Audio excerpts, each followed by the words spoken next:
Muy buenas noches, bienvenidos, bienvenidas a las noticias. La paciencia de miles de conductores se agotó y se transformó en rabia por este taco que se extendió, miren, por casi 50 kilómetros y que duró, escuche bien, 14 horas. Sí, claro, todo esto partió la víspera de Semana Santa por un accidente en la Ruta 5 Sur, pasado a la ciudad de Curicó, en la región de Maule. El Ministerio de Obras Públicas baraja duras sanciones en contra de la concesionaria apuntada como responsable de este infernal atochamiento. Quedarnos 12 horas aquí, señora, en este país inoperante. No hacen nada, no tienen plan B, no hacen nada. Un escándalo, callampa este país. No era para menos el malestar de los conductores. En una palabra, esto era desesperante. Ya 15 horas la gente parada. Es un escándalo. ¿A dónde está la gobernadora? ¿A dónde está el ministro de Obras Públicas? ¿A dónde está la concesionaria? ¡Inoperante! ¿Cómo no? Después del accidente lamentable, una hora después, 2 horas después, un corte, unos conos para que la gente se vaya por Lontué. Nos hacen quedarnos 12 horas aquí, señora. Los autos estaban prácticamente atrapados en la Ruta 5 Sur, sin poder moverse por horas. Algunos llevaban 8 horas en el taco. Otros 11 horas hasta acá. En palabras simples, una espera eterna donde tristemente para miles de viajeros el fin de semana largo empezó de la manera más desagradable, con quizás el taco más grande que se tenga memoria. 13 horas llevamos, 13. ¿Nos falta cuánto? Villarrica. ¿Vamos el fin de semana? Sí, fin de semana largo. Sí. A descansar, ya vamos estresados, ya vamos muy estresados. 5 horas. Sí, demasiado. Hacia Pucón. ¿Para descansar? Sí. ¿Van a llegar estresados? Estresado. Algunos preferían bajarse para estirar los pies. Daba lo mismo, si esto no avanzaba nada. 8 horas. 8 horas en el taco. Son las cosas más personales, ir al baño, el agua. Nosotros los hombres, en cualquier parte, las mujeres van afligidas. Ya perdí la noción del tiempo aquí, cuánto taco, y parece que todavía no llego ni a Linares. Y seguramente muchos perdieron la noción del tiempo porque pasaron toda la noche arriba del auto. El atochamiento duró entre 13 y 14 horas. Sí, entre 13 y 14 horas. ¿Cómo lo hicieron para pasar la noche acá? No, en el taco, sigue avanzando de poco. A ratitos. Es muy peligroso avanzando así. Varias gente se quedaba dormida y le tocaba la otra. El sentimiento de indignación se acrecentaba en aquellos que buscaban una explicación por un taco que se produjo por un accidente. Fue este jueves, justo cuando el reloj marcaba las 20:16. Involucró a 6 autos que chocaron. Otro camión de alto tonelaje volcó, ocupando toda la pista de norte hacia el sur en el sector de Camarico, en Ruta 5 Sur.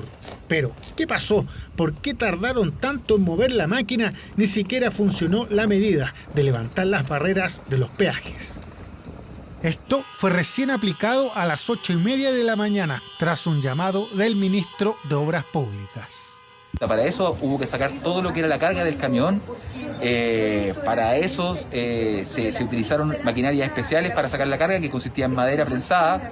Y hoy en la mañana llegaron grúas especiales para poder sacar este camión de gran dimensión desde la ruta, y se fue habilitada a eso de las 8:30 de la mañana aproximadamente completamente la ruta para la circulación de los vehículos. El choque dejó a 8 personas lesionadas, 2 de ellas graves. El taco se prolongó desde el kilómetro 174, sector Teno, hasta el kilómetro 222, al sur del peaje Camarico, lugar del accidente múltiple. Para hacerse una idea, este atochamiento fue equivalente a como si estuvieran 10.900 autos sedán en fila. Estamos aquí principalmente empatizando con la rabia por el desgaste que tuvieron muchas familias durante esta madrugada. Así comenzó el esperado punto de prensa del ministro de Obras Públicas, Juan Carlos García. El secretario de Estado reconoció que la coordinación de los organismos públicos no estuvo a la altura y anunció medidas que comenzarán a funcionar este fin de semana. Se instruirá a las concesionarias para que provean información oportuna al MOP para enfrentar congestiones provocadas por accidentes. Se instruyó al director subrogante de concesiones la disponibilidad máxima de maquinaria para retirar oportunamente vehículos posterior generado un accidente. También que las concesionarias proporcionen la opción de retornos en tramos de la vía en caso de un choque. Esto, entre otras cosas. Uno de los problemas que hemos identificado hoy día y que hemos visto con las concesionarias ha sido el débil manejo de sus comunicaciones interna y externamente. Creemos que todos nosotros podríamos haber actuado mejor si hubiéramos tenido las medidas de manera oportuna. El accidente se produjo en una zona que corresponde a la concesionaria Survías. No quisieron referirse a este tema, pese a que se les apunta como principales responsables del taco. Sí lo hizo Ruta del Maipo. El atochamiento abarcó parte del tramo de su concesión. En Ruta del Maipo nos preocupamos por mantener la información oportuna en nuestros paneles de mensajería variable y también en nuestro Twitter, @Ruta del Maipo. Invitamos a nuestros usuarios a estar atentos a las condiciones del tránsito, sobre todo en este episodio de congestión, ya que se pueden provocar nuevos accidentes por alcance. Una noche y día para el olvido para miles de conductores y sus acompañantes, con un atochamiento que lo más seguro quedará en los registros como uno de los más extensos y de una espera interminable. El Ministerio de Obras Públicas ahora evalúa sanciones a las concesionarias involucradas en este taco infernal.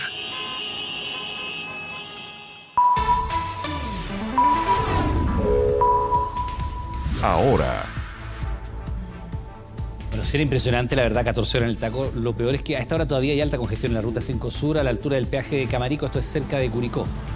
Exactamente, y en ese lugar, ¿cierto?, han debido levantarse las barreras varias veces para agilizar el tránsito. ¿Qué está pasando a esta hora? ¿Qué ha ocurrido durante la tarde? Mónica Mejías nos informa desde el lugar. Mónica, buenas noches.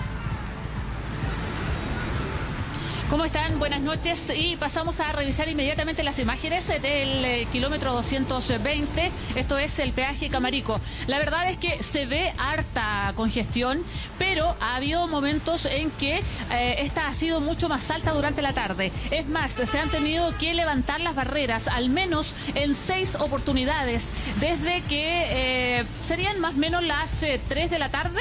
6 oportunidades en que los vehículos, los conductores han comenzado a protestar por la tardía, por la lentitud que hay en este peaje que recordemos que es uno completamente manual. Hay 5 cajas que están habilitadas para el sector sur y otras 5 para el sector norte. Sin embargo, apenas cierran inmediatamente o bajan las barreras, inmediatamente se comienza a congestionar la vía y a formar un taco realmente impresionante, cosa que también está pasando en otros peajes a esta misma hora en la región del Maule, como lo es el peaje de Retiro. Una alta congestión donde se espera que incluso este fin de semana cruce la región del Maule por la Ruta 5 Sur a eso de los 140.000 vehículos, una cifra bastante alta, pero que es una situación que ha quedado revelada y que ha quedado al descubierto a raíz de este accidente que sufrió unos conductores en el kilómetro 222.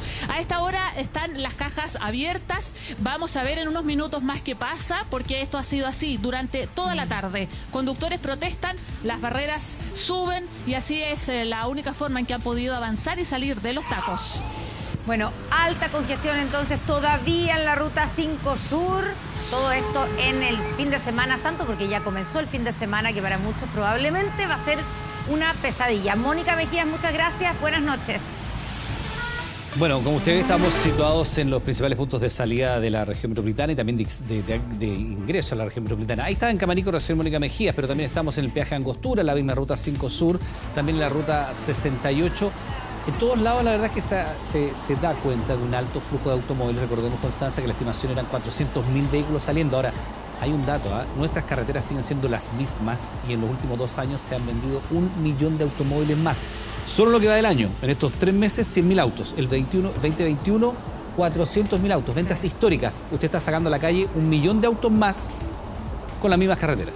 Bueno, y además también todavía en algunos sectores, en varias partes de la carretera, con peajes manuales, pese a que, digamos, en algún momento hubo una promesa de que habría esto del free flow y el paso automático. Bueno, eso está en varios peajes, pero, digámoslo, en las rutas saliendo de la capital. Pero hacia el sur de Santiago, como decía Mónica Mejía, volvemos a tener, digamos, peajes completamente manual y eso provoca una alta congestión. Y también recordemos, Iván, que el año 2021 y el 2020 estábamos en pandemia, tuvimos Semanas Santas con restricciones. Sí. En algún momento en 2020 no se podía salir. Entonces, el equivalente a la estimación de automóviles tiene que ver con el 2019. Esa fue la última Semana Santa.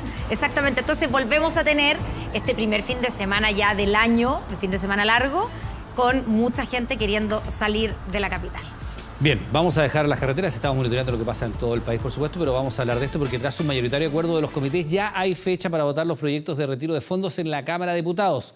Lunes 18 de abril a las 3 de la tarde. Ese día y a esa hora se revisarán y votarán en la misma jornada el quinto retiro y también el proyecto alternativo presentado por el Ejecutivo. El lunes 18 de abril en esta sala se vivirá un día clave. Se revisarán y votarán dos proyectos que podrían zanjar el futuro de los retiros de fondos previsionales. Una jornada que se prevé maratónica y que partirá a las 3 de la tarde. Se debatirán ambas mociones, el quinto giro y el proyecto de un retiro acotado. La primera necesita 93 votos para avanzar en su tramitación. Si no los consigue, el proyecto quedará archivado. Esperamos que ese día tengamos la posibilidad de informar los resultados de ambas iniciativas. El retiro acotado, en tanto, por ser una iniciativa con patrocinio presidencial, requiere mayoría simple para aprobarse. Algunos hacen sus proyecciones, pero para la oposición mucho depende que el gobierno cumpla la promesa de presentar un proyecto para la inexpropiabilidad de los fondos de pensión previo a la votación. Con la misma rapidez con que el gobierno presentó un proyecto de quinto retiro acotado, le hemos exigido al gobierno que garantice que no se van a robar los ahorros de los chilenos. Si no hay un proyecto de reforma constitucional ingresado el lunes en ese sentido, es muy probable que el gobierno sufra una derrota en el Parlamento. Nosotros estamos disponibles para conversar todas las horas que sea necesario durante este fin de semana. Por quinta vez, la Cámara Baja se pronunciará con respecto a un retiro de fondos previsionales y por primera sobre lo que se ha conocido como el proyecto alternativo del Ejecutivo. Que se aprueben ambos también es posible. Hemos presentado una iniciativa junto con el Partido de la Gente, junto con Evópolis, junto con la UDI, para impedir la expropiación y nacionalización de estos recursos. Le pedimos al gobierno que se pronuncie antes del lunes, si no seguramente va a haber una aprobación masiva, porque hay un temor cierto de que se terminen expropiando los recursos de los trabajadores. El quinto retiro llegará a la sala con un informe negativo tras su paso por la Comisión de Constitución, donde además obtuvo votos en contra del Frente Amplio y el PC, postura que podría mantenerse el lunes. Tengo confianza que este lunes vamos a aprobar el proyecto de retiro del gobierno, porque es la forma de evitar que millones de familias endeudadas sigan sufriendo los abusos de la banca mediante el cobro de intereses. Pero en la centroizquierda aún hay diferencias, mientras unos piden cuadrarse con el Ejecutivo que busca desactivar a toda costa las pretensiones de un quinto retiro, otros se mantienen reticentes. Nuestra bancada no fue considerada en la construcción del proyecto del retiro acotado, no fuimos involucrados en su desarrollo y eso sin duda genera una distancia. Hoy, la bancada de la democracia cristiana está mucho más inclinada a apoyar el quinto retiro y rechazar el proyecto del gobierno. Yo espero que el día lunes todos los parlamentarios que apoyamos al gobierno nos pongamos detrás del presidente Boris. Un emplazamiento directo a parlamentarios que ya votaron a favor del quinto retiro en comisión y que adelantan podrían mantener su voto el lunes en sala. No existe ninguna razón que me haga cambiar mi postura y voy a votar a favor del quinto retiro. El tomar contacto más directo con la ciudadanía va a permitir que muchos que están contra el quinto retiro de verdad cambien de opinión. Yo estoy muy optimista que el día lunes el quinto retiro se va a aprobar. Los parlamentarios se podrán inscribir para ambos debates y exponer por máximo 5 minutos. Por eso se calcula que cerca de las 23 horas se conocerían los resultados de ambas votaciones. Un día que podría definir el futuro de una de las discusiones que se ha tomado la agenda parlamentaria y parte de la agenda política del gobierno en su primer mes de mandato. Convención Constitucional. Bueno, pasan cosas en las carreteras, pasan cosas en el Congreso, pasan cosas en la Convención. Valentina Reyes con nosotros porque las repercusiones, por supuesto, de la aprobación de la Cámara de las Regiones, básicamente la eliminación del Senado, siguen generándose. Pero hay otras aprobaciones que han ocurrido en esta jornada, Valentina, ¿no? Así es, la Convención Constitucional continúa su trabajo, pero vamos a ver todas las repercusiones respecto de lo que ocurrió la jornada de este miércoles, con la aprobación de la Cámara de las Regiones, que significa para muchos el fin del Senado. De hecho, así lo mencionó la convencional Bárbara Sepúlveda en la jornada de ayer. ¿Cuáles son las atribuciones que podría sumar esta Cámara de las Regiones para destrabar lo que pasa en el sistema político? Vamos a revisar el informe de Agustina Álvarez. Hoy, el Senado es reemplazado por una Cámara de las Regiones.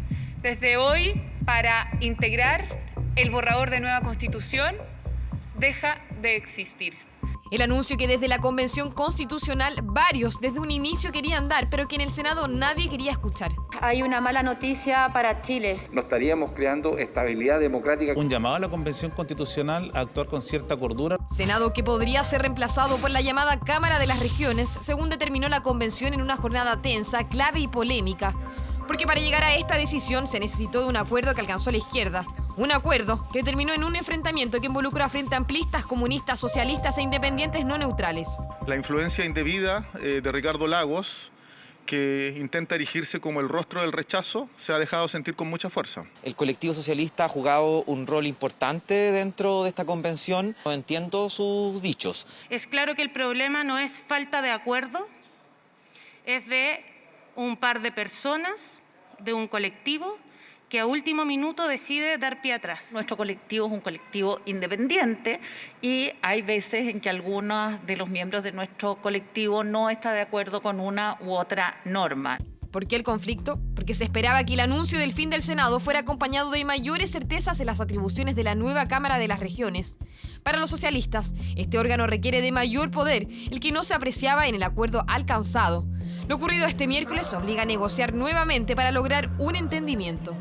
La lista de leyes de acuerdo regional y la idea de que la competencia preferente en materia legislativa de la Cámara de las Regiones es intervenir en la dictación de las leyes de acuerdo regional, esas dos ideas yo diría que van a subsistir en la conversación que viene. Hay una conversación que está referida a las normas de tramitación de los tratados internacionales, también están referidas a las normas de acusación constitucional y además respecto de darle más atribuciones y hacerlo concordante con la definición de Estado regional. En el Senado abundaron las críticas y algunos arremetieron directamente contra el gobierno, advirtiendo incluso con reaccionar cuando el Ejecutivo requiera de los integrantes de la Cámara Alta. Yo creo que el gobierno debería decir algo. Ciertamente el secretario general de la Presidencia no puede simplemente decir que vamos viendo qué es lo que pasa, como dice habitualmente. Yo creo que nosotros queremos saber qué es lo que pasa, qué postura va a tener el gobierno. Creo que el gobierno le declaró la guerra al Senado. No puede buscar reciprocidad y que nosotros, como Senado, le solucionemos los problemas de las volteretas de este gobierno. Un trabajo de la convención que ha dejado dudas en diversos sectores. Algunos ya proyectan complicaciones y fue el propio presidente del Senado, Álvaro Elizalde, quien aseguró que mediante leyes se podrían resolver ciertos vacíos que queden en el nuevo texto. En caso que esto no se mejore, obviamente tendrá que, a través de la ley, establecerse toda la regulación complementaria para que el sistema político, insisto, sea un todo coherente y que responda a los estándares que están exigiendo las ciudadanas y los ciudadanos. Ahora el trabajo de la Comisión de Sistema Político es contrarreloj. La próxima semana terminaría el plazo para presentar las indicaciones que permitan destrabar el nudo legislativo. Nueva oportunidad de conversación para llegar al Pleno con un nuevo informe que alcance los 103 votos, el que definitivamente le da las atribuciones que hoy no tiene el órgano que reemplazará al Senado de la República. Un poder legislativo que todavía está en construcción, en búsqueda de acuerdos. Pero veamos qué pasó con el poder ejecutivo. Ahí ya hay definiciones que pasan al borrador, ¿no? Exacto, ahí avanzaron mucho más rápido algunas normas. Al borrador, el presidente, que será jefe de Estado y jefe de gobierno. Además, la cuenta pública en vez del 1 de junio pasa al día 5 de julio. Eso ya está en el borrador de nueva Constitución. Vamos a la siguiente estación para revisar más detalles sobre la presidencia. que habla de un periodo de 4 años. Eso lo tenemos ahora, ¿cierto? Claro, el periodo de 4 años, la reelección por solo una vez también es interesante. Esa es una novedad respecto de la propuesta de la Convención Constitucional. Esta reelección por solo una vez, por 4 años, puede ser inmediata o puede pasar un tiempo, como lo que pasó con el presidente Piñera, la presidenta Bachelet, y alternancia, pero solo una reelección. Y además, otra novedad, la edad mínima para postular a la presidencia, 30 años. Acá tenemos un cambio porque en este minuto la edad mínima son 35, que es lo que pasó con el presidente Boric, que postuló a la presidencia con 35. O sea, podríamos tener presidente más joven que Gabriel Boric a futuro eventualmente. Exacto, de ganar el plebiscito de salida. Esta es parte de la propuesta que ya está en el borrador de nueva Constitución. Y pasemos al a la siguiente estación, porque hoy día tuvimos pleno de sistemas de justicia, acá ya dejamos atrás sistema político, en donde se veían diversos temas: Banco Central, Contraloría, Ministerio Público, reformas constitucionales. Eran en total 91 normas. ¿Pero qué pasó? Se rechazó todo esto en general, estas 91 normas, y van a volver a la Comisión de Sistemas de Justicia para una segunda oportunidad. Ya, recordemos que pueden volver a la comisión, se tienen que generar allí los acuerdos y luego en el pleno tienen que obtener los votos. Exacto. Y los coordinadores de esta comisión, de hecho, llamaron a la tranquilidad frente a lo que pasó hoy. Suena dramático, 91 normas rechazadas de inmediato, pero ellos llaman a la calma. Los invito a escuchar a Cristian Viera y a Vanessa Jope. Quisiéramos invitar a desdramatizar aquello. Esto no significa que el informe ha sido rechazado definitivamente, sino que es una oportunidad para la comisión para ofrecer un mejor texto. Consideramos que podíamos quizás darnos esta oportunidad, en esta oportunidad la posibilidad de rechazar el informe de tal forma de no someter al Pleno a una jornada extenuante que iba a significar el rechazo de una gran cantidad de normas. Bien, y para finalizar, Iván, mostrarles, esta semana partíamos acá en 24 Horas Central hablando de 172 normas en el borrador. Hoy, jueves, tenemos 236 normas nuevas que pueden revisar en 24horas.cl. Sí, esa es la invitación. Usted vaya conociendo las normas que ya están en el borrador para que vote informado en el plebiscito. Como siempre, Valentina, muchas gracias. Buenas noches. Buenas noches, Constanza, volvemos contigo. Y seguimos con La Haya porque durante 2 semanas Chile y Bolivia se enfrentaron en la Corte Internacional de Justicia de La Haya por el caso de las aguas del Silala. Y Chile está optimista luego de cerrar los alegatos, como nos cuenta José Luis Pérez desde Países Bajos. José Luis, buenas noches. Hola, ¿qué tal? Buenas noches. Concluyeron los alegatos orales acá en la Corte Internacional de Justicia en el Palacio de la Paz de La Haya. Durante esta jornada fueron 3 los expositores chilenos sumados a la agente chilena Jimena Fuentes. Tratábamos de obtener durante todos estos días alguna respuesta, alguna bajada de lo que se estaba tratando a los alegatos acá al interior de la Corte Internacional de Justicia con Bolivia, pero fue prácticamente imposible. Lo que ustedes van a ver a continuación es parte de la respuesta que obtuvimos a la salida de esta audiencia, porque luego, posteriormente, en sus redes sociales, Roberto Calzadilla, el agente boliviano, entregó un resumen de lo que fue su participación acá en La Haya. ¿Cómo ha quedado usted satisfecho con la participación que ha tenido Bolivia? ¿Confiado? Claro que sí. Bolivia, ¿cómo le irá a Bolivia? ¿Va a dar a favor? Claro que sí. ¿Está confiado en la Corte, en lo que pueda fallar? Sí. Nuestra posición para resolver esta controversia siempre ha sido el diálogo y la conciliación con un país hermano fundamentada en estudios técnicos y científicos. Esperamos un fallo equilibrado que nos ayude a resolver esta controversia y a allanar el camino. Yo tengo muy buenas expectativas porque en verdad, como ustedes lo escucharon, en nuestro caso, cuando nosotros recién llegamos con la demanda a la Corte, la posición de Bolivia es el río internacional, el río Silala no es un río internacional, son aguas que han sido completamente desviadas hacia Chile. Ese era el caso original. Recibimos la contestación a la demanda y nos sorprendió mucho la posición de Bolivia, porque la posición de Bolivia ya reconoce, es un río internacional.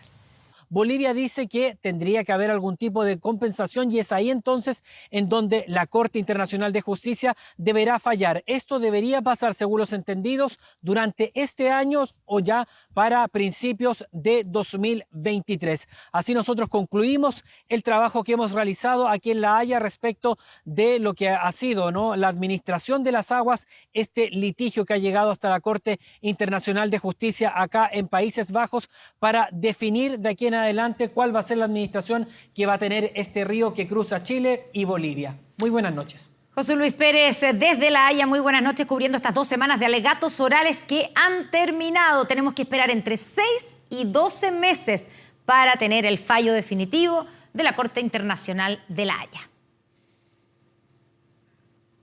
Y acá en nuestro país llegó el día porque bajo ciertas condiciones en Chile ya no es obligatorio el uso de la mascarilla al aire libre. Los expertos entregan recomendaciones de cómo manipular este implemento ahora que lo tendremos que guardar varias veces al día. Mire. Sin mascarilla y al aire libre, siempre que se pueda respetar la distancia. Es el primer día en Chile después de casi 2 años en que está permitido respirar sin el tapabocas. Hoy salimos a la calle y igual nos dimos cuenta que harta gente anda con la mascarilla. Es como algo difícil de normalizar. Dentro de la oficina uso mi mascarilla y cuando salgo ya a caminar me la retiro. Voy a comprar unas carnecitas por ahí y ahí al entrar ahí me voy a poner mi mascarilla. Ay, por fin. Hasta el momento yo no me la voy a sacar para nada. Me acomoda esto de andar en los espacios libres sin mascarilla. Pero obviamente si dejo entrar a algún lugar, obviamente me la pongo. Yo soy el único que parece que anda sin mascarilla acá. Y es que la medida tiene restricciones. Solo se puede dejar de lado cuando estemos en fases de bajo o medio impacto sanitario y en lugares en que no existan aglomeraciones. Eso significa que habrá espacios abiertos en que seguirá siendo obligatorio usarla. Por ejemplo, en el Paseo Ahumada, donde no se logra respetar al menos 1 metro de distancia. Lo mismo en los paraderos, cuando hay muchos pasajeros esperando locomoción, o en las ferias, donde es casi imposible separarse del resto.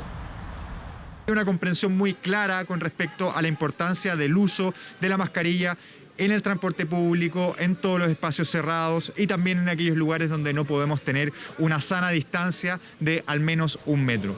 Como sigue siendo obligatorio ocupar la mascarilla en otro gran porcentaje del tiempo, se genera un nuevo desafío. ¿Dónde guardarla? Nada más que ahí y ahí. Nada más. Mascarilla en la mochila y esta la ando trayendo así como cuando ando afuera. En caso ya la mascarilla después de un rato se pone como y ahí la cambio. La guardo en el bolsillo acá de la camisa. Por lo que escuché había que guardarla en una bolsita de papel. Lo primero es saber quitar este accesorio de la cara, considerando que podríamos tener que volver a utilizarlo.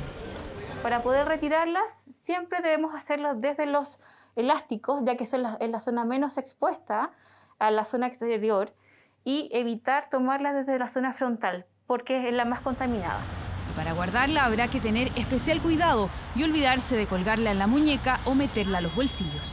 Cuando yo la guarde, la doble, la introduzca idealmente dentro de un sobre de papel o de género, ojalá no plástico porque puede transpirar y esa condensación, esa humedad va a hacer que la mascarilla pierda la eficacia, y ojalá siempre lavarme las manos con alcohol gel o con agua con jabón porque estoy tocando una mascarilla que puede tener partículas de virus en su superficie. Lo importante es recordar además que las mascarillas no son eternas y deben ser periódicamente renovadas.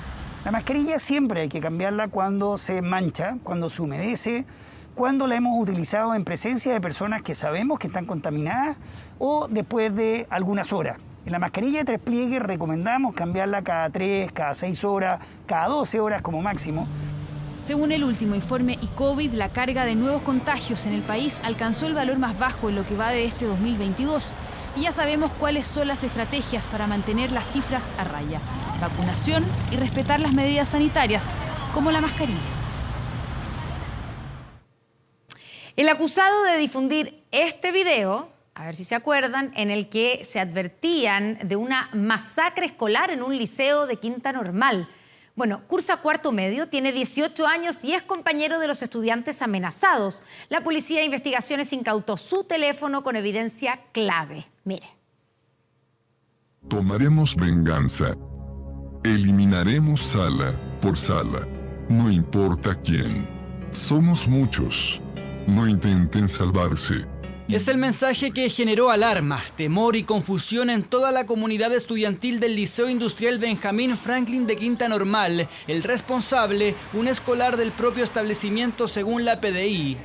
Espero y estén preparados para una masacre escolar para el día lunes, 4 de abril de 2022. Las amenazas, él envía mensaje atribuyéndolo de cierta forma un tema de bullying. Después de encontrar la evidencia digital, efectivamente él ya reconoce que él es el que envió estos mensajes con advertencia y amenaza a la comunidad educativa. Así que prepárense, ya dejarán de molestarme. ¿Creen que me importa quitarle la vida a unos cuantos de allí?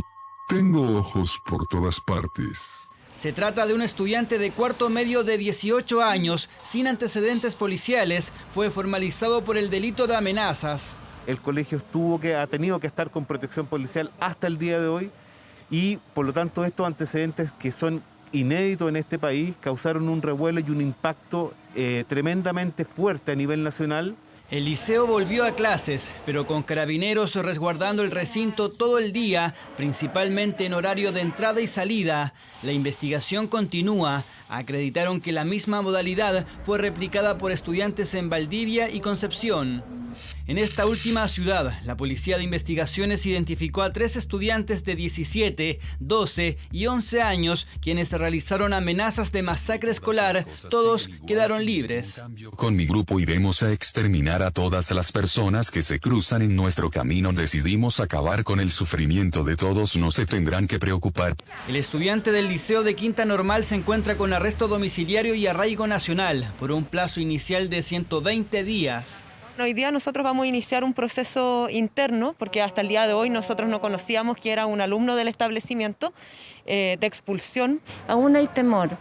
En esta última vuelta todavía tenemos apoderados que no han querido enviar a sus hijos. El escolar de 18 años continuará con las cautelares decretadas, pero será sometido a exámenes psiquiátricos para determinar si es imputable ante la justicia. Así que prepárense, ya dejarán de molestarme. Y atención porque en el aeropuerto de Santiago un grupo de pasajeros se negó a bajar de un avión con destino a Bogotá. La razón, fíjese, estaban molestos por la falta de información y el retraso de su vuelo. Según denunciaron los propios usuarios a través de redes sociales, este vuelo, el número 700 de la aerolínea Sky, tuvo problemas en 2 oportunidades, provocando que la tripulación descendiera de la aeronave que debía despegar a las 8:40 de esta mañana. Además, desde la compañía les habrían indicado que no podrían sobrevolar el espacio aéreo peruano. Desde la Dirección General de Aeronáutica Civil señalaron que el despegue fue frustrado debido a una huelga de personal de control de tránsito aéreo en Perú, mientras que Sky lamentó la situación aludiendo a razones externas. Finalmente el vuelo fue reprogramado, pero para mañana.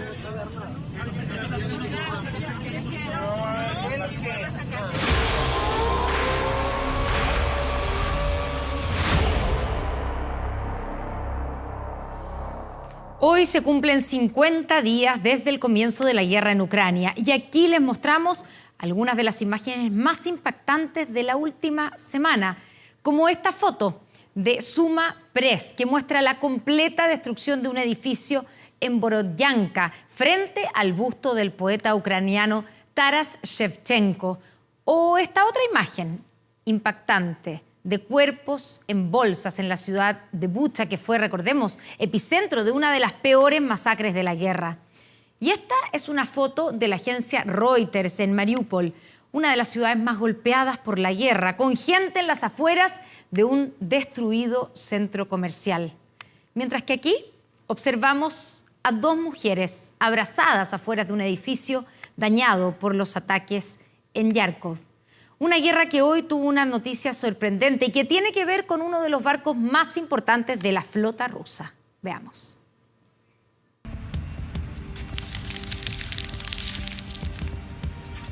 $50 días han pasado desde que las fuerzas rusas decidieron invadir Ucrania. Una guerra que no da tregua y donde no se vislumbra un pronto final.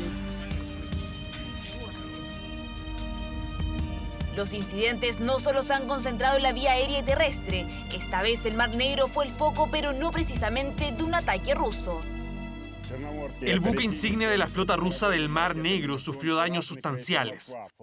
Otros barcos intentaron brindar asistencia, pero una tormenta y una poderosa explosión de municiones volcaron el barco y comenzó a hundirse. De esta manera, las fuerzas de Volodymyr Zelensky informaron del bombardeo de un importante buque ruso. 2 misiles ucranianos impactaron Moskva, considerado orgullo de la flota rusa de 186 metros de largo, 500 personas en su tripulación y una amplia experiencia en guerras. En 2008 fue desplegado en el Mar Negro durante el conflicto entre Rusia y Georgia. Y 6 años más tarde participó en el bloqueo de buques ucranianos durante la anexión rusa de Crimea. La forma en que esto se desarrolló es un gran golpe para Rusia. Es su buque insignia. Y ahora se han visto obligados a admitir que ha sufrido graves daños. Y han tenido que elegir entre dos versiones. Una es que fue solo incompetencia y la otra es que fueron atacados, y ninguna de las dos es particularmente buena para ellos. Al igual que Estados Unidos, los analistas aseguran que el daño causado no solo afecta materialmente a Rusia, ya que su moral también se ve perjudicada. Sin embargo, Moscú tiene otra versión de los hechos. No puedo decirles nada. El comandante en jefe recibe informes de los militares regularmente sobre todos los eventos. El Ministerio de Defensa del país afirmó que toda la tripulación fue evacuada producto de un incendio, desmintiendo el ataque ucraniano. Durante la noche reconocieron que el buque resultó hundido. Además, afirman que las operaciones en otras zonas de Ucrania se mantienen inalterables. Durante el día, la aviación operacional táctica golpeó 7 activos militares de Ucrania. Hecho que desde Ucrania miran con preocupación ante una nueva reestructuración militar rusa. Existe una amenaza constante del uso de armas de misiles por parte del enemigo en todo el territorio de Ucrania. Los invasores continúan infligiendo ataques sistemáticos con misiles contra la infraestructura militar y civil. Un miedo constante es el que se vive hoy en Ucrania frente a los ataques rusos. Sin embargo, no es el único país que vive amenazado. El vicepresidente de Seguridad ruso también afirmó que si Finlandia y Suecia se unen a la OTAN, ellos realizarían un despliegue de armas nucleares en el Báltico. Lo detuvieron por un problema con la patente de su auto, lo persiguieron y lo mataron. Se trata de un nuevo caso de abuso policial contra un ciudadano afroamericano que impacta a Estados Unidos y que ha desatado fuertes protestas. Miren.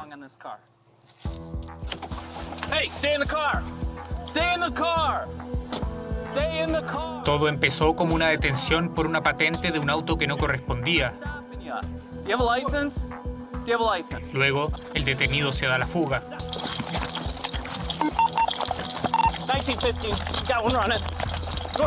Después, un forcejeo.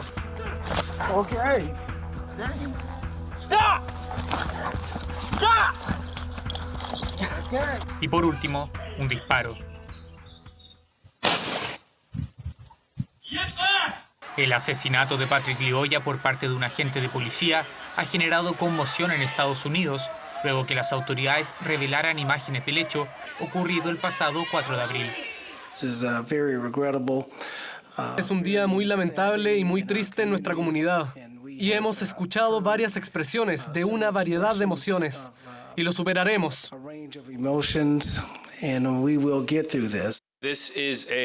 Este es un día difícil. Mi corazón está con la familia de Patrick Lyoya.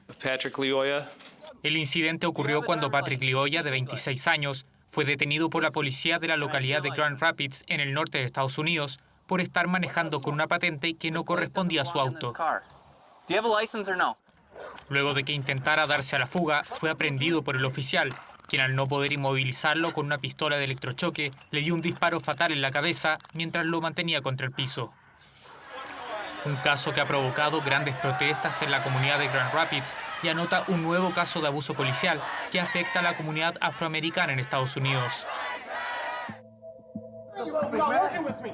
Un hecho que ocurre a poco más de 2 años del asesinato de George Floyd, quien fue asfixiado por el oficial Derek Chauvin durante una detención, provocando impacto mundial. Un hecho que, además de generar el movimiento Black Lives Matter, suscitó la condena a 4 oficiales de la policía, pero los hechos de violencia policial se han repetido. En enero de este año, Jason Walker fue asesinado durante un incidente con un oficial fuera de servicio en Fayetteville, mientras que en diciembre del año pasado, la oficial Kim Potter fue sentenciada a 2 años de prisión por matar a Don Wright, de 20 años, tras ser detenido por una infracción de tránsito.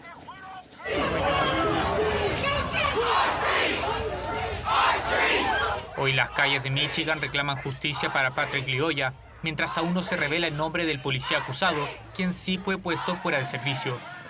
Un trágico hecho que vuelve a poner de luto a la comunidad afroamericana de Estados Unidos.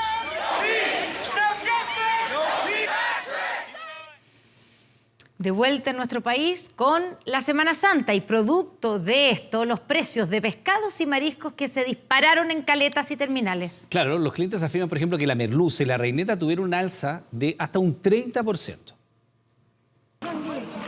¡Ya llegó la merluza acá, la pescada, la pescada! El ambiente previo al fin de semana XL por Semana Santa era palpable en la caleta Portales de Valparaíso. Pescados y mariscos recién salidos del mar es lo que prometen en el principal terminal pesquero de la ciudad puerto. Productos de calidad para disfrutar en casa. Llevo 37 luquitas. Y llevo machitas, choro y pescadito también. Yo encontré que subió poco porque estaba a 10.000 y o sea, me salió 2.000 pesos más de lo que compraba antes. Los precios están buenos, no están caros. No se dispararon como los otros años. Eso porque sorpresivamente justo el día antes del éxodo a la zona, los comerciantes decidieron bajar los precios de productos como la merluza común, más conocida como pescada. ¡Acá pescada grande, acá pescada! Bueno, estamos vendiendo 4 o 5 lucas, está así bonita, grande. Y allá la grande esta, miren. Así, 3 en 10 lucas esta, la más grande bonita. Ofertas dependiendo del tamaño. En Valparaíso el kilo bordeó los 5.000 pesos, en la caleta Guayacán de Coquimbo 4.000. El terminal pesquero de Santiago se quedó con el precio más bajo, solo 1.800 pesos el kilo. El pescadito está a 2 lucas, a 2.000 pesos, ¿ya? Se lo damos bien fileteadito, está bien fresquito ya. Pero para quienes puedan pagar un poco más, hay otra opción que nunca pasa de moda.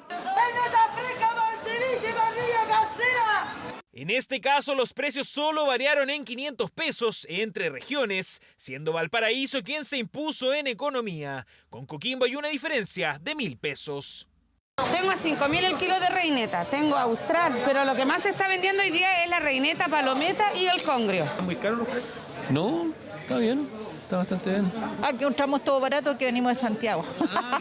Sin embargo, no solo son los pescados los que se robarán la película este fin de Semana Santo. Los mariscos un poquito más caros, pero en general está todo casi al mismo precio. En el caso de las machas, el alza se sintió.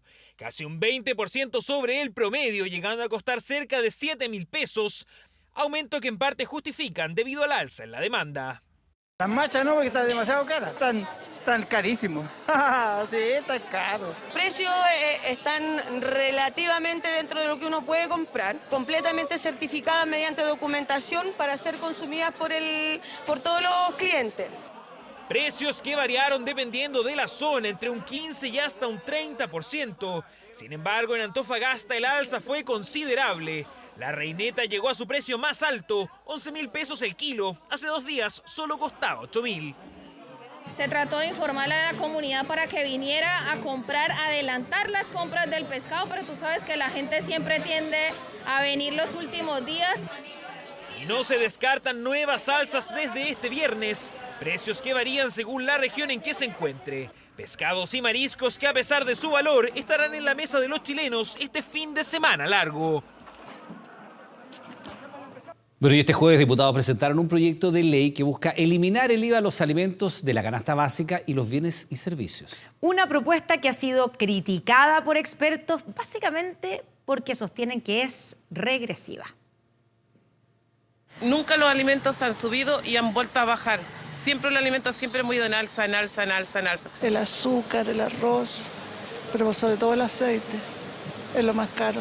Ya no es sorpresa que el precio de los alimentos en nuestro país ha sufrido alzas consecutivas y golpean los presupuestos familiares. Por esto, este jueves, la diputada socialista Emilia Nullado, junto a otros parlamentarios, ingresaron una reforma constitucional transitoria que busca la eliminación del IVA para todos los alimentos de la canasta de bienes y servicios, propuesta que nació ante una eventual negativa del quinto retiro de fondos de pensiones. Por un lado, cuando se trata de esta situación, los ricos con circulante significa crecimiento. Sin embargo, cuando los pobres tienen que disponer de recursos como bono o también como el quinto retiro, la verdad es que se dice que, en cierta manera, lo que se está produciendo es una inflación. Pero, ¿cómo reciben esta medida los chilenos? ¿Qué alimentos debería ser con más urgencia? Yo creo que son la canasta de primera necesidad, todo lo relacionado con alimentos. Sería lo ideal, pues, sobre todo los alimentos, porque es lo más esencial. Lo demás da lo mismo. puede esperar comprar cualquier otra cosa, pero los alimentos es algo que uno tiene que comprarlo todos los días. Podría ser, pero lo encuentro sumamente difícil.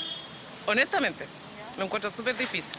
Esta norma de restar el IVA a los productos se aplicaría una vez que los números de inflación en nuestro país superen los 2 dígitos, una cifra que ahora no es lejana. Pero la pregunta es, ¿qué tan efectiva sería esta medida en caso que se aprobara en nuestro país? Esa es una muy mala idea por 2 motivos. El primero, porque los precios no bajarán 19%. Efectivamente, se eliminaría el IVA para el bien final, pero sigue existiendo el IVA para todos los insumos intermedios, toda la cadena de producción. Por tanto, el precio no bajará 19%. Las críticas continúan, aseguran que aunque bajaran los precios, los expertos apuntan a que sería una medida para todos y no solo para quienes realmente lo necesitan, y terminaría por generar un efecto adverso.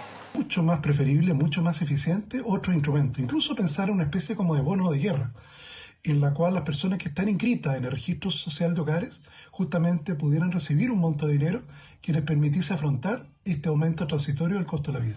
Una inflación que en los últimos 12 meses llegó a 9,4%.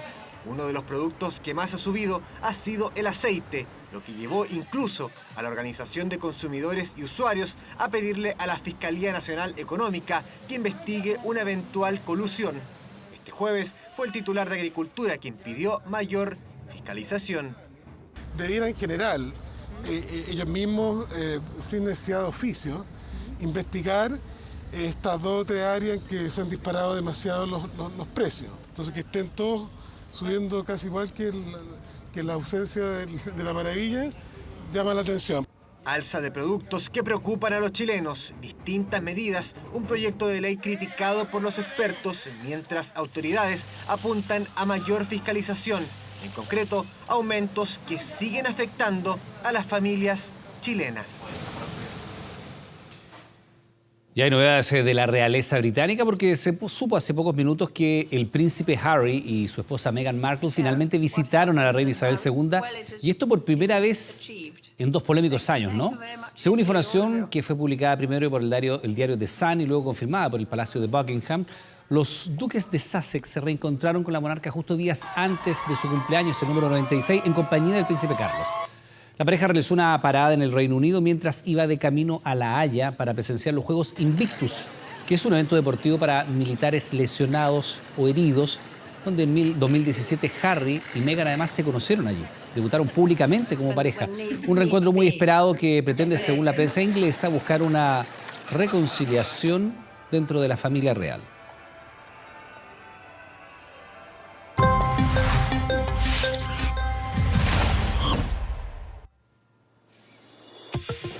Y ya está con nosotros aquí en Lo que se sabe, Pascal Fuentes, como todos los jueves. Pascal, ¿cómo estás? Muy bien. Buenas gracias. noches. Buenas Hoy noches. vamos a hablar de genética.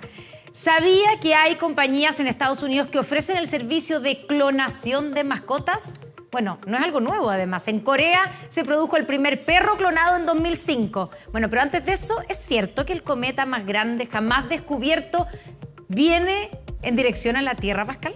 Connie, hablamos del cometa C2014-1271, que inicialmente fue detectado desde Cerro Tololo y que esta vez, gracias nuevamente al telescopio Hubble, se conocen más antecedentes. Hace unas semanas, de hecho, hablamos de uno de los descubrimientos de este telescopio, que era la estrella más lejana jamás antes observada. Ahora se trata del cometa más grande jamás descubierto y se dirige a la Tierra. ¿Qué te imaginas? Que va a chocar. Algo así. Suponemos que esto no va a pasar, Pascal, no solo esto no pasaría, porque es tan grande que nosotras y toda la humanidad se habría extinguido. Desapareceríamos, claro. Se habría extinto, perdón.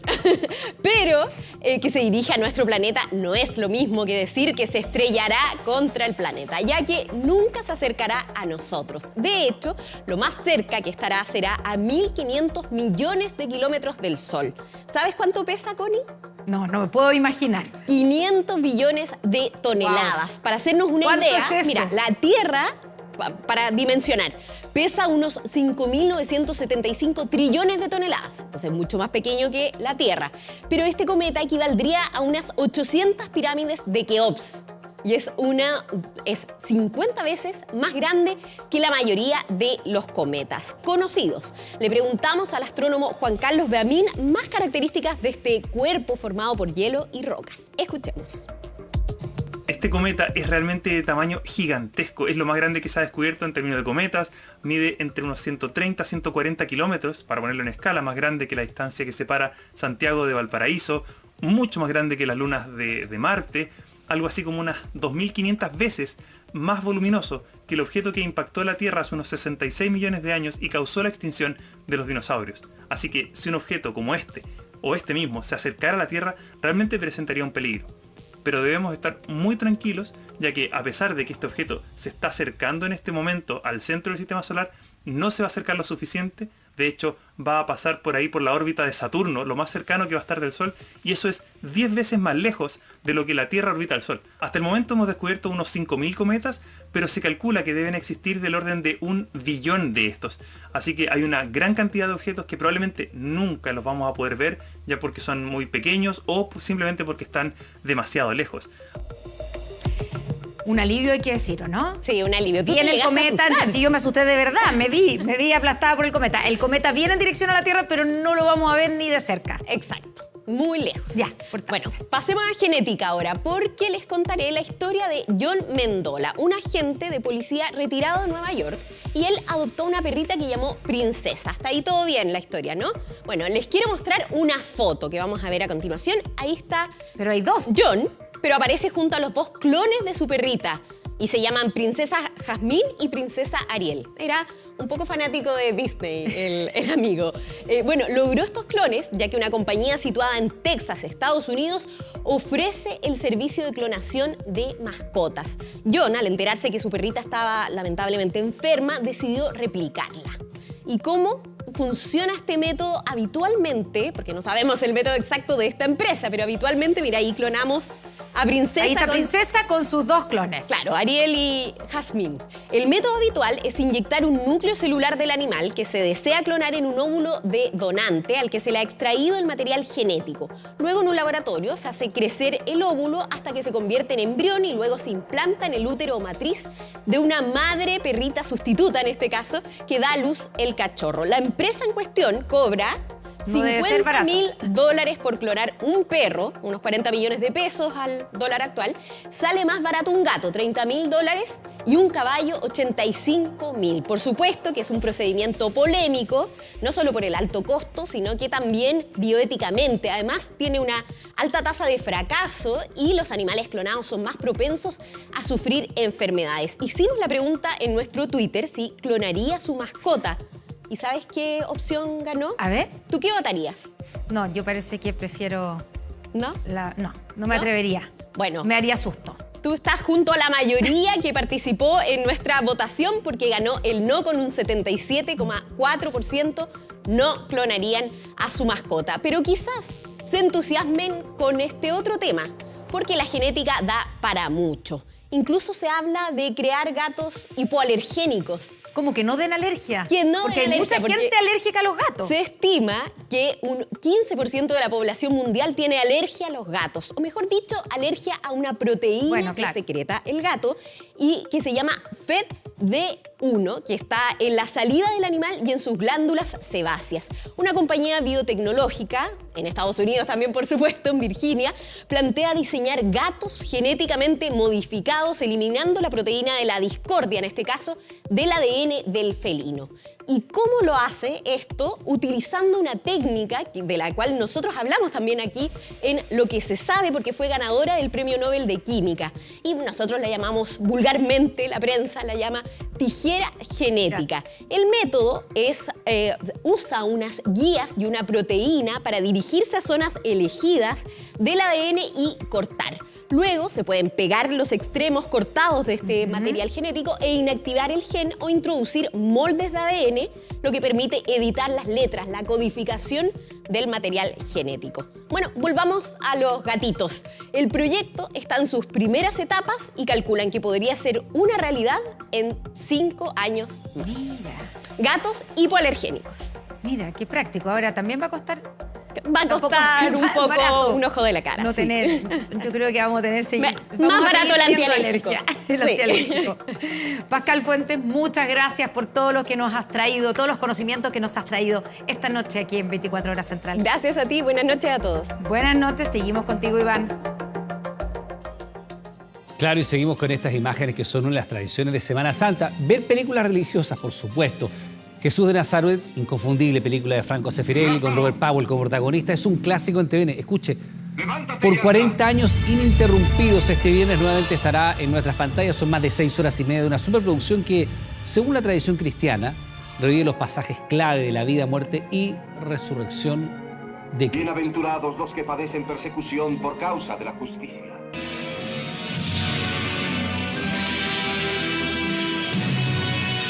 Es la película que más veces ha sido transmitida con absoluto éxito en la televisión chilena y también una de las más vistas en Semana Santa. Y aunque pasen y pasen los años, esta miniserie que TVN emite ininterrumpidamente hace ya 40 años tiene su público cautivo. A pesar de que yo no soy católico, ¿no? Clásico de Semana Santa, Jesús de Nazaret. Es un tema muy visto. Para creyentes y no creyentes, Jesús de Nazaret es el panorama familiar de Viernes Santo. Durante los primeros años de emisión llegó a marcar 50 puntos. Ya en la era del People Meter alcanzó 27 el año 2000. Desde ahí no ha bajado de los 2 dígitos. 40 veces. 40. Un millón de veces.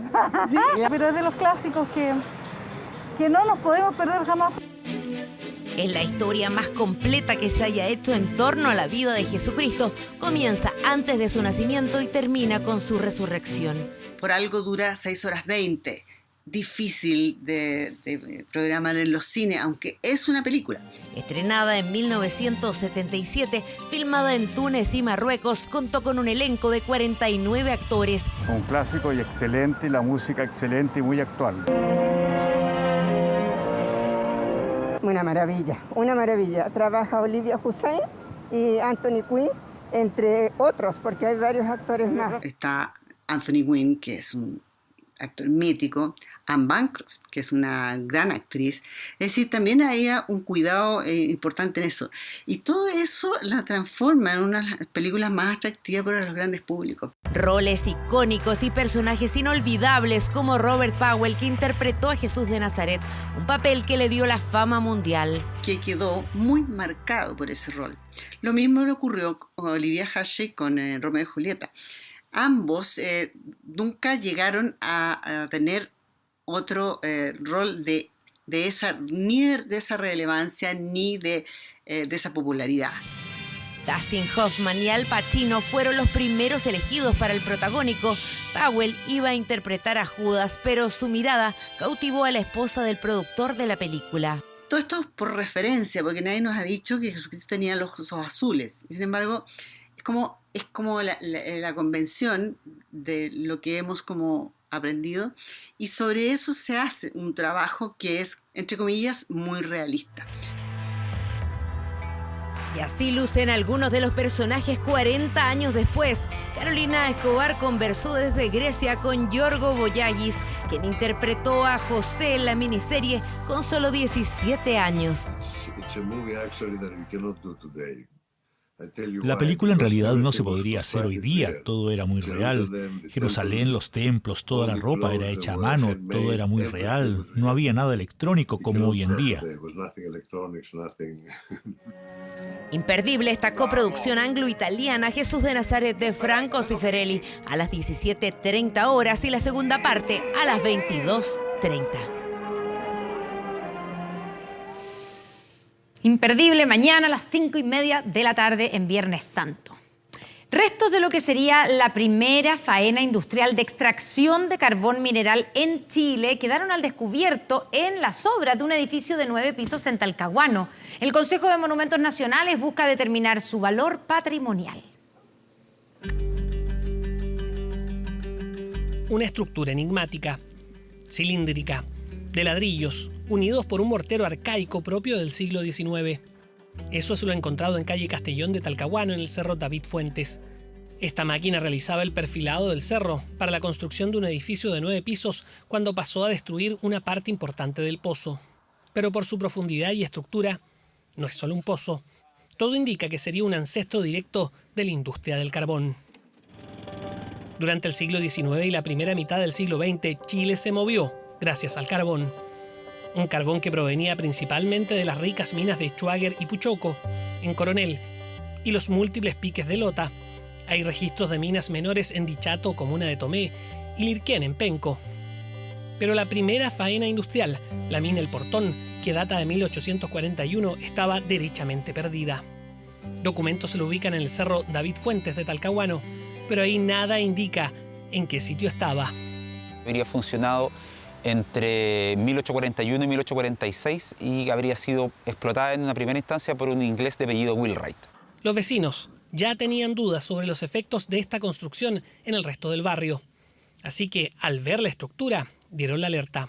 Este es un cerro que los temporales acá han dejado derrumbe de laderas.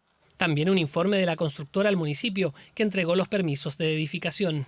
La municipalidad, a través de la Dirección de Obras Municipales, se apersona en el lugar indicando, ¿cierto?, que a la empresa, en este caso, que está construyendo, la paralización de las obras en el lugar del hallazgo.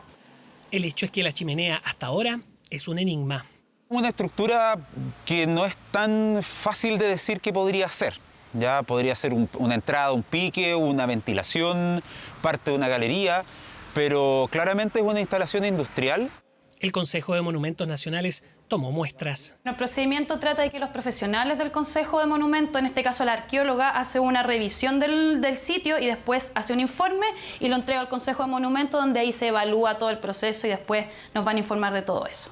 Por la coloración de la tierra al interior y exterior del pozo, además de elementos como trozos de losa con adornos, todo apuntaría al primer periodo de explotación de la mina El Portón. Eso tiene implicaciones históricas y patrimoniales. El valor que tiene esto en términos patrimoniales es justamente que nos da cuenta de un modo de vida y una actividad que ocurrió en Talcahuano durante un tiempo que se está perdiendo y se está dejando de conocer por la gente que vive en Talcahuano. Hasta ahora, un recurso de protección interpuesto por la Municipalidad de Talcahuano refuerza la orden administrativa de paralización de obras.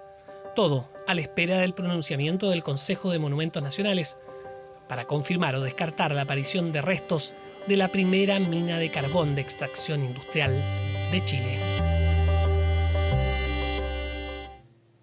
El actor Cuba Gooding Jr. admitió haber besado a la fuerza a una mujer en un acuerdo de culpabilidad que se espera que ponga fin a los procesos penales que hay en su contra. Usted recordará, ¿no? Ganador del Oscar por su papel en la película Jerry Maguire del año 1996, finalmente se declaró culpable de un delito menor por besar a la fuerza a una camarera en un club nocturno, hecho ocurrido el año 2018. Debe continuar asesorándose durante 6 meses y evitar así más arrestos. Si no lo hace, puede enfrentar 1 año de cárcel. Más de 20 mujeres lo han acusado de contacto no deseado, donde 3 acusaciones dieron lugar a cargos penales. Este acuerdo de culpabilidad significa que los cargos relacionados con estos 3 casos serán desestimados, según comentó el abogado de Cuba Gooding Jr. Vamos ahora con una buena noticia para miles de familias en nuestro país. El Servicio de Impuestos Internos cada 4 años actualiza el valor de los bienes raíces, un dato clave para calcular las contribuciones que paga usted por su vivienda. Bueno, para que entendamos, en Chile existen 7,4 millones de propiedades habitacionales, comercio, estacionamientos, bodegas, entre otros. La buena noticia es que bajaron las tasas de impuesto y aumentaron las propiedades, las viviendas exentas del pago de contribuciones. Así, todas las viviendas cuyo avalúo fiscal esté por debajo de los 47 millones de pesos quedarán liberadas de pago. Esto es el 77% de las propiedades, es decir, más de 4.200.000 propiedades no pagarán contribuciones. ¿Qué pasa con aquellas que superen este umbral? Escuchemos. Recogiendo además la situación que vive el país, las autoridades definieron bajar las tasas aplicadas al impuesto territorial que fijan el valor de las contribuciones. En la práctica, estas tasas son las más bajas de la historia. Queremos recordarle que a partir de las 22 horas, Televisión Nacional de Chile está autorizada para transmitir programas para mayores de 18 años. A los 73 años falleció el escritor e historiador Renato Cárdenas Álvarez, miembro de la Real Academia de la Lengua y conocido como el historiador de Chiloé. Oriundo de Dalcahue y con estudios en la Universidad de Chile y en Inglaterra, el investigador ganó los premios Extensión Cultural y Margot Loyola y fue defensor del patrimonio del archipiélago. Con más de 50 años de trayectoria, escribió decenas de ensayos y libros, además de participar en documentales y programas sobre el patrimonio de la cultura en Chiloé. La ministra de las Culturas destacó que fue asesor en patrimonio inmaterial del ministerio y la delegada presidencial regional decretó duelo en la zona por 4 días.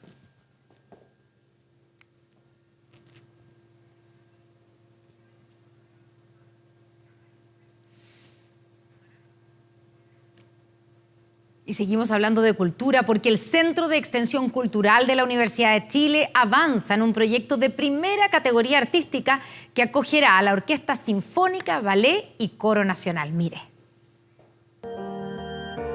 Un nuevo espacio de presentación tendrá la Orquesta Sinfónica Nacional, la agrupación más antigua del país, fundada un 7 de enero del año 1941, en dependencias cercanas al ex Teatro Baquedano, actual Centro de Extensión Artística y Cultural de la Universidad de Chile, donde además de acoger a la orquesta, también podrá ser utilizada por el Coro Sinfónico y Ballet Nacional.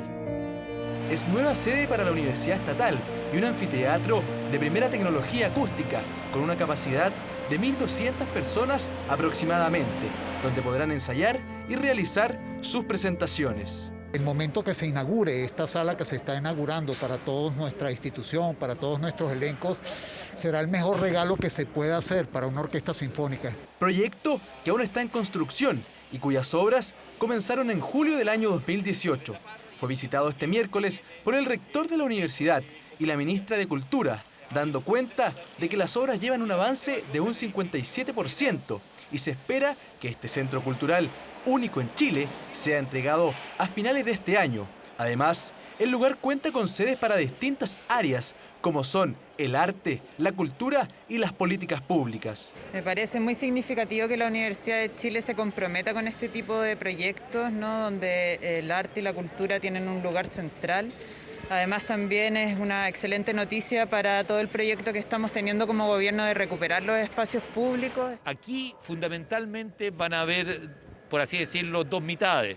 La que da a Vicuña Maquena va a ser fundamentalmente dedicada a las artes y ahí va a estar la orquesta y va a estar el ballet, va a estar el coro, todo lo que tiene que ver con el Centro de Extensión Artística y Cultural de la universidad.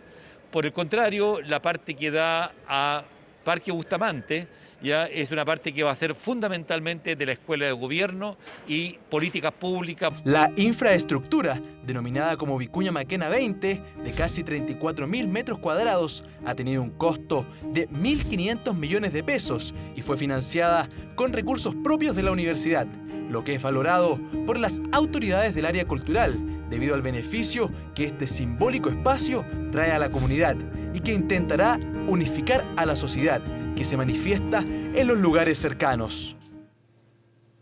A lo mejor usted va a reconocer este paisaje. La idílica playa tailandesa popularizada, ahí está, en la película de Leonardo DiCaprio, se llena de turistas tras 3 años de cierre por deterioro ambiental. Estamos hablando de que se realizó una licitación, pero con aforo limitado, sin poder bañarse, y de esta manera los turistas han vuelto con entusiasmo a esta famosa playa de arenas blancas y aguas turquesas situada en la isla de Phi Phi Li, en el sur de Tailandia.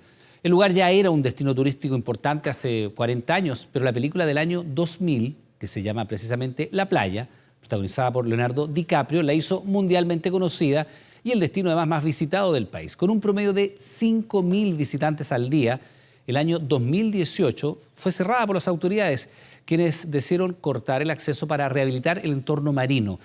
3 años y medio más tarde volvió a recibir turistas, pero con un aforo de 375 personas y la prohibición de bañarse en la bahía. Yo creo que fue un buen partido en general, generamos muchas situaciones ante un rival que se defiende muy bien. Celebra el Cacique, celebra Colo-Colo, sus fanáticos, los hinchas ilusionados en la participación copera del cuadro albo. Ayer en el Estadio Monumental con un muy buen triunfo, gran victoria claro, algo exigua, ¿no? 2-1 en el marcador, que pudo haber sido más abultado, en algún momento sufriendo, pero reitero, buen rendimiento individual y colectivo de un Colo-Colo que pudo haber goleado. 2-1, victoria en Copa Libertadores frente a Alianza Lima, lo deja puntero con 6 unidades, mismo puntaje que River Plate. El Cacique, que, recordemos, también en el torneo nacional comparte el liderato con Unión Española. Detalles de la siguiente nota.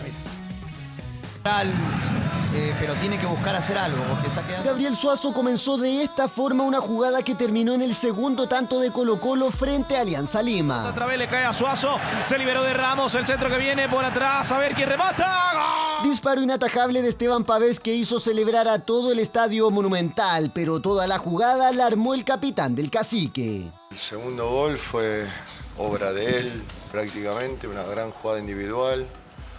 Y Gabriel tiene un gran presente y a pesar de que está jugando con una molestia. Desde hace un tiempo el 17 Albo viene jugando a gran nivel, incluso siendo citado y jugando en la roja. Su desempeño ante el elenco crema lo llevó a ser comparado con jugadores del todopoderoso Liverpool inglés. Pensaba en el comentario de la acción, indicaron de que los laterales de Colo-Colo hoy parecen los laterales de Liverpool, porque Opaso y Suazo parecen Alexander-Arnold y Robertson. Un partidazo por parte sobre todo del conjunto de Colo-Colo, un equipo que se mostró superior. Triunfo por 2-1 que deja a los de Quinteros con 6 unidades, 2 victorias y ninguna derrota en Copa Libertadores. Vamos a intentar cada vez que juguemos acá quedarnos con los puntos y cuando vamos afuera lo mismo. Lo que pasa es que siempre en Copa Libertadores no es fácil ir a Brasil, Argentina, Colombia, donde te toque y sacar resultados y ganar y demás. Y lo que viene para el Cacique en el ámbito internacional no es menor. El próximo 27 de abril en el Estadio Monumental enfrentarán al River Plate de Marcelo Gallardo. Encuentro donde ambos clubes se pelearán el liderato del Grupo F. Un encuentro que puede ir consolidando el objetivo del Cacique. Bueno, primero y principal, que el equipo clasifique a la siguiente ronda, ¿no? Creo que tanto en lo personal, en lo grupal, es el objetivo principal. Pero no todo es miel sobre hojuelas, ya que Gustavo Quinteros tuvo especiales palabras para la programación realizada por la ANFP. Tenemos una semana libre y nos ponen un día domingo para jugar, después tenemos que jugar el miércoles Copa Libertadores. No lo entiendo, la verdad, pudiendo jugar sábado. El Cacique se comienza a sentir cómodo en el Grupo F y también en Copa Libertadores, que en esta edición comienza a ilusionar a todos sus hinchas. Claro, lindo duelo ese 27 de abril, próxima fecha de la Libertadores frente a River Plate, ambos líderes de su grupo. Vamos con el tema del arbitraje, este escándalo, ¿no?, que se ha generado en el balompié nacional con Castrilli ya desafectado, ¿no?, desvinculado de la NFP hace poco más de una semana y que surgen antecedentes respecto a esta investigación, ¿sí?, que ponen en duda la versión de los árbitros involucrados.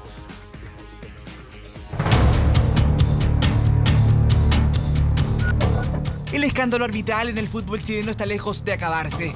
Parece que el fantasma de Javier Castrilli sigue rondando a la NFP a una semana de su salida.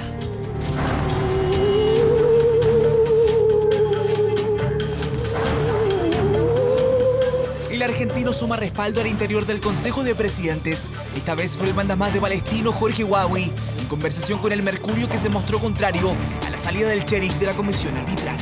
Nunca se debió separar de su cargo a Castrilli. Se debió separar a los árbitros involucrados en la investigación. Analiza la camiseta. Me parece una acción de juego, voy a ir con tiro de esquina. Francisco, por favor, analiza la camiseta. Me dicen así. ¿Y yo qué? Contradicciones de Gilabert que no convencen a todo el mundo, y uno de ellos es el ex candidato al sillón de la NFP, que esparció las dudas sobre el actuar del sindicato de árbitros y pidió sanciones en caso de haber irregularidades. Acá lo vital es que se aclare completamente lo que pasó, porque hay muchas dudas que se mantienen en el aire. Hay que determinar las responsabilidades si es que lo que se informó en un principio no ocurrió. Muchachos, somos grandes, como para no darnos cuenta que acá se pretende desviar el eje de la cuestión, el eje de la discusión. El ex jefe de los árbitros insiste en su inocencia y suma apoyo en el ente rector del fútbol chileno, con una investigación en curso que determinará si hubo mano negra en Talcahuano o si todo se trató de una jugada de los árbitros para sacar al argentino de su cargo. Pongo a disposición de la NFP en forma voluntaria mi teléfono celular y el de todos los miembros de la comisión despedida con el detalle de todas las llamadas efectuadas y recibidas en el día y horario durante el desarrollo del partido. Los árbitros en cuestión deben hacer lo mismo. Una situación que tenemos que esclarecer, primero para buscar culpables, pero también inocentes. Por mientras, el fantasma de Javier Castrilli sigue dando vueltas. Kili.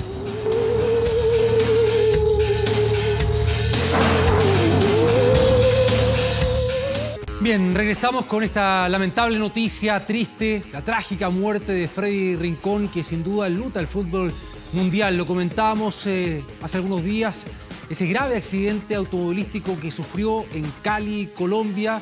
Hoy se confirmó en la madrugada la muerte del ex futbolista profesional, integrante de la selección colombiana, que para muchos fue una generación dorada del país cafetalero. Deja al mundo a los 55 años de edad. En la despedida, su hijo hizo un dramático llamado a la persona que supuestamente iba conduciendo el vehículo en el que se trasladaba Freddy Rincón, que aparezca y que diga la verdad. El ex volante de la Selección Colombia, Freddy Rincón, sufrió un fuerte accidente de tránsito. Una de las leyendas de la Selección Colombia vive horas muy críticas. Hemos seguido paso a paso la evolución de nuestro gran Freddy Rincón. En Colombia, hora a hora monitoreaban a Freddy Rincón a pesar de la gravedad de este accidente. No querían que partiera uno de sus más grandes ídolos futbolísticos, pero Rincón no aguantó. Se permite informar que, pese a todos los esfuerzos de nuestros equipos de trabajo, Freddy Eusebio Rincón Valencia ha fallecido. En Cali falleció Freddy Rincón, un futbolista que marcó una época en la generación dorada del fútbol colombiano, junto a Valderrama, Higuita y Leonel Álvarez, todos protagonistas de tal vez el gol más gritado en Colombia. Muy bien, viene Colombia, Dios mío, Colombia. El gol de Rincón ante Alemania en Italia 90 le dio una clasificación histórica a esa generación, la misma que vivió el fracaso de Estados Unidos 94 y que terminó con el asesinato de Andrés Escobar. Rincón, un futbolista que trascendió a lo deportivo. Freddy Eusebio Rincón Valencia hoy cumplió 29 años y hoy también fue traspasado al Real Madrid en $4 millones. En 1995 fue presentado en Real Madrid. De pronto tener la gran confianza de que puedo marcar goles. Ahí jugó con Iván Zamorano, que así despidió a su ex compañero. La bienvenida a Rincón en Madrid no fue de las mejores. El colombiano sufrió racismo por los ultras madridistas. Años después, Rincón declararía que en España le faltó ser blanco para triunfar. Un deportista que tuvo polémicas y líos con la justicia por delitos ligados al narcotráfico y blanqueo de capitales. Una orden de detención que quedó sin efecto en 2016. Este 14 de abril, el pueblo colombiano llora el adiós de uno de sus máximos ídolos. En el corazón de nosotros hay mucha tristeza y llorando por dentro. Una muerte en medio de una tragedia. Colombia se despide de un futbolista que marcó una época en Sudamérica. A los 55 años falleció Freddy Rincón. Atención, Rincón, Rincón, Rincón, Rincón, Rincón. Bien, regresamos en el ámbito internacional con escándalo en Boca Juniors. A propósito de que Eduardo El Toto Salvio, integrante del plantel Ceneice, es acusado de atropellar a su expareja y darse a la fuga. El futbolista es muy probable que sea desvinculado de la institución. La mujer está colgada o está agarrada del lado del acompañante. Son las imágenes que escandalizan a Argentina, un hecho policial protagonizado por una de las figuras de Boca Juniors. Él es Eduardo Toto Salvio, volante de 31 años que es acusado por su expareja, Magalí Aravena, de haberla atropellado en el barrio bonaerense de Puerto Madero para después darse a la fuga. ¿Y esto en qué configura? Configura la violencia de género si están separados. Pero lo más grave acá, ¿saben cuál es? Que me decían las autoridades. Es que él la dejó tirada y dejó a todo el resto. Claro. Sabiendo que la había lastimado, que por lo menos estaba tirada en la calle. Según la información policial, Aravena fue a buscar a Salvio, lo siguió en su vehículo y se bajó para hablar con él. El futbolista se negó a hacerlo y ella insistió aproximándose al automóvil del deportista. Ella hace la denuncia y cuando va y se presenta a la justicia, ella misma dice que sufrió un golpe en una de sus piernas. Horas después del incidente, la pareja del deportista subía esta imagen de él haciendo un asado. Luego, Salvio se puso a disposición de la justicia para la toma de declaraciones y Boca Juniors emitió un comunicado. Boca Juniors, a través del Departamento de Inclusión e Igualdad, se pone a disposición de la señora Magalí Aravena y de la justicia para llegar a su pronto esclarecimiento y ratifica su compromiso absoluto en cuestiones de género e igualdad. Lo primero que va a decir es que es inocente. Lo segundo que va a decir es que la mujer se subió al capot y dañó el capot. Él no la toca, ella se cuelga al contramano. Pero Mariano, se ve como le arrastra el auto, ¿eh? La mujer asume una conducta de persecución, de invadiendo la intimidad y privacidad del señor, al que va a buscar. No es que Salvio fue a la casa de ella. Salvio ya arrastra un importante historial de problemas con la justicia a raíz de los excesos de velocidad al volante y ahora es protagonista de un lamentable hecho que sacude a todo el fútbol trasandino.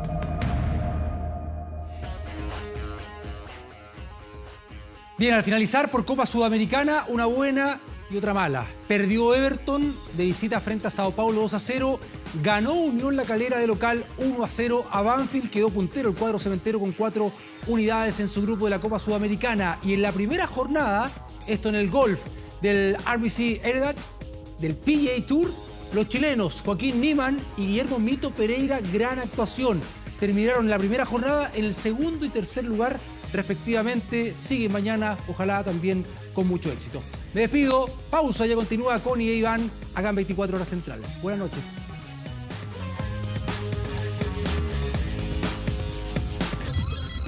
...24horas.cl. ¿Se quedó en el camino? ¿Se perdió en la discusión? ¿O ya es parte del proyecto constitucional? Bueno, fácilmente puedes encontrar los artículos que son parte del borrador de la nueva Constitución en nuestra aplicación El Camino de las Propuestas Constitucionales, donde actualizamos cada una de las ideas planteadas en la convención y tú lo revisas, por supuesto, en 24horas.cl. ¿Cuántas van? Eran más de 200. Más de 200. A partir de una semana con 100 Sí. y vamos con más de 200 ya en el borrador. Exactamente. Entonces hay que ponerse al día permanentemente en 24horas.cl. Terminamos aquí las noticias, pero ¿estaría dispuesto a hacer un pacto para alcanzar el éxito sin medir las consecuencias? Bueno, usted sabe, los jueves son de Carlos Pinto. Ya llega un nuevo capítulo de El Día Menos Pensado, una historia sin explicaciones lógicas, basada en una historia real que podría sucederle a cualquiera. Llega ahora, aquí, a las pantallas de TV. Que tenga un buen fin de semana. Buenas noches. Yo siento que no avanzo en este trabajo, estoy como estancado. Necesito un cambio, ¿cachai? Un joven con grandes aspiraciones. Y si tú quieres cambiar tu vida, Gonzalo, tienes que ir a ese lugar. ¿Estarías dispuesto a hacer un pacto para alcanzar el éxito sin medir las consecuencias? Éxito en mi trabajo, que la mujer que ame me sea correspondida, dinero para todo lo que desee. Él nunca imaginó que enfrentaría la peor de sus pesadillas. Porque los jueves son de Carlos Pinto. Sigue un nuevo capítulo del Día Menos Pensado en TV.